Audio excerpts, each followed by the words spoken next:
VGP golden beach resort பற்றி தெரியாதவர்கள் இருக்க முடியாது. மிக பிரம்மாண்டமாய் பறந்து விரிந்திருக்கும் கோல்டன் பீச். அழகு கொஞ்சம் கட்டிட வடிவமைப்பு, கூடவே சிலைகள், மரங்களும் செடிகளுமாய், இயற்கையும் மிக அற்புதமாய். தென்றல் வந்து நம்மை இனிமையாய் தீண்ட எங்கு திரும்பினாலும் மரங்கள் பசுமையாய். நடந்து சென்றால் சுற்றி பார்க்க இயலாது என காரில் வலம் வந்து வீடியோ எடுத்தோம். இத்தனை பெரிய இடத்தின் பராமரிப்பு அத்தனை சிறப்பாய் இருந்தது. ஒரு இலை கூட அனாவசியமாய் கீழே விழுந்து கிடக்கவில்லை. VGP golden beach resort, universal kingdom, marine kingdom beach resort, golden sun beach resort, VGP aqua kingdom, VGP amusement park, VGP snow world, VGP wonder world, இப்படி ஏராளமாய் மிக பிரம்மாண்டமாய் அமைந்த இடங்களின் நாயகன் என நாம் வியந்து பார்க்கும் செவாலியர் கலைமாமணி விஜி சந்தோஷம் அவர்களை நேரில் சந்திக்க செல்கிறோம் என்பதே மனம் நிறைய ஒரு மகிழ்ச்சியை தந்தது. இத்தனை பிரம்மாண்டங்களுக்கு சொந்தக்காரர் ஒரு காலத்தில் சாப்பாட்டுக்கு கூட கஷ்டப்பட்டார் என்றால் நம்ப முடிகிறதா? நம்பித்தான் ஆக வேண்டும். படிப்படியான இவரது முன்னேற்றம் விடாமுயற்சி என்னும் கற்கள் கொண்டு கட்டப்பட்டது. சிறிய தோல்விகளுக்கு கூட மனமுடைந்து தடுமாறும் இன்றைய தலைமுறை இவர்களின் வரலாறுகளை படிக்க வேண்டும். படித்தால் உடனடியாக உற்சாகம் பிறந்துவிடும். அம்மா, அண்ணன் விஜி பன்னீர்தாஸ் ஆகிய அனைவரும் மிகவும் கஷ்டப்பட்ட வாழ்க்கையில் வாழ்ந்து கொண்டிருந்தோம். அம்மா வீட்டு வேலை செய்வார்கள். எங்களால் உயர் படிப்பு படிக்க இயலவில்லை. பேப்பர் போடுவது, டீ கடையில் வேலை செய்வது என 2 பேரும் ஓயாமல் வேலை செய்தோம். கிடைத்த பணத்தை மிக சிக்கனமாக செலவு செய்து சேகரித்து வைப்போம். பிறகு சிறியதாக ஒரு மளிகை கடை வைத்தோம். படிப்படியான முன்னேற்றம். 2 பேரின் கடுமையான உழைப்பில் விளைந்ததுதான் இது என்று கூறும் விஜி சந்தோஷம் ஐயா அவர்களுக்கு பிரான்ஸ் தேசம் செவாலிய விருது அளித்து கௌரவித்திருக்கிறது. தமிழக அரசும் கலைமாமணி விருது அளித்திருக்கிறது. திருக்குறளின் மீது அளவு கடந்த அன்பு கொண்டு திருவள்ளுவர் சிலைகளை விஜிபி உலக தமிழ் சங்கத்தின் சார்பில் உலகம் முழுவதும் உள்ள தமிழ் அமைப்புகளின் வேண்டுகோளுக்கு இணங்கி கொடுத்திருக்கிறார். இது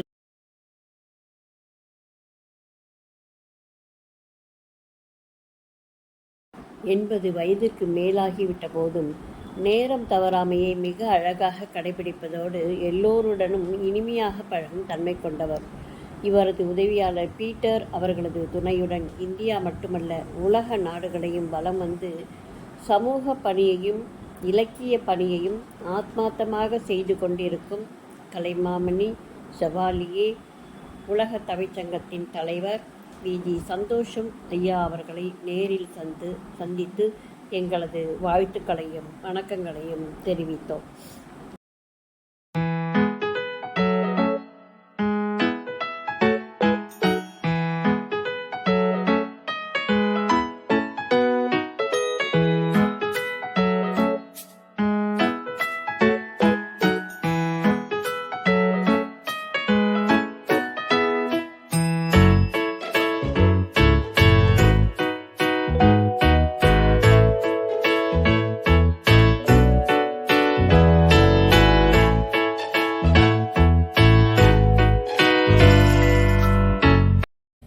நீங்கள் சொன்னீங்க ரொம்ப ஆரம்ப காலத்தில் கஷ்டப்பட்டு படிப்படியாக நான் முன்னேறினேன் அப்படின்னு சொல்லிட்டு இன்றைக்கு இருக்கிற இளைஞர்களுக்கு நீங்கள் சொல்கிற ஒரு பெரிய விஷயமாக இது இருக்கும்.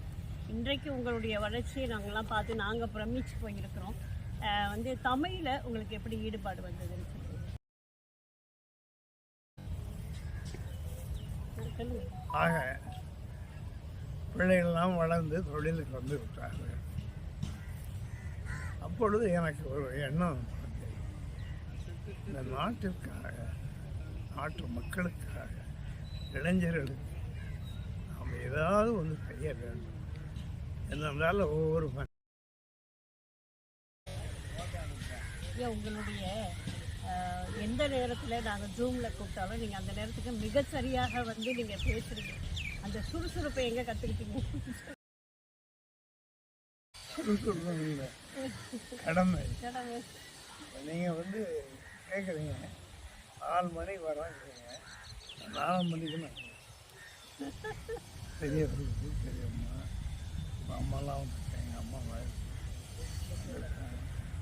ஆகவே அதெல்லாம் செய்யும்போது இந்த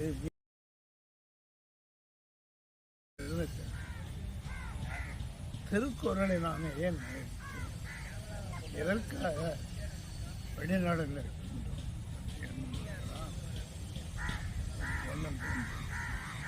அமெரிக்கா, ஆப்பிரிக்கா, ஆஸ்திரேலியா போன்ற நாடுகளில் நம்ம தமிழ் மக்கள் வாழ்ந்து கொண்டிருக்கின்றார்கள். ஆனால் அவர்கள் பணம் நிறைய இருக்கின்றது. பிள்ளைகளை எல்லாம் அந்த நாட்டு பாஷையில் தான் பேசுகின்றனர். ஆகவே நாங்கள்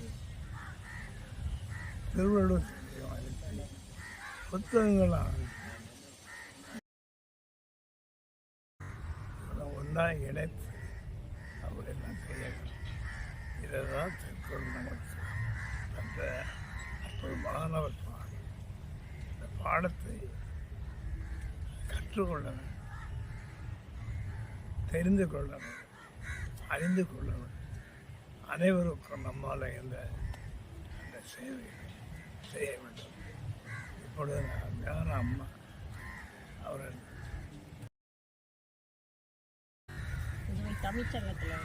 தமிழ்ச்சங்கத்தில் 2 சிலை ஆரவில்ல ஒன்று இருக்கு.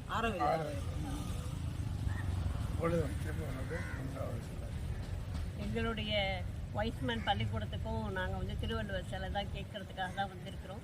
அதையும் நீங்கள் அமைச்சு கொடுத்து அதை நீங்கள் வந்து திறந்து வைக்க வேண்டும் அப்படின்னு ஒரு வேண்டுகோளையும் நாங்கள் வைக்கின்றோம். நீங்கள் வந்து 133 அதிகாரத்தை தாண்டி 163 சிலைகளை கொடுத்துட்டீங்க.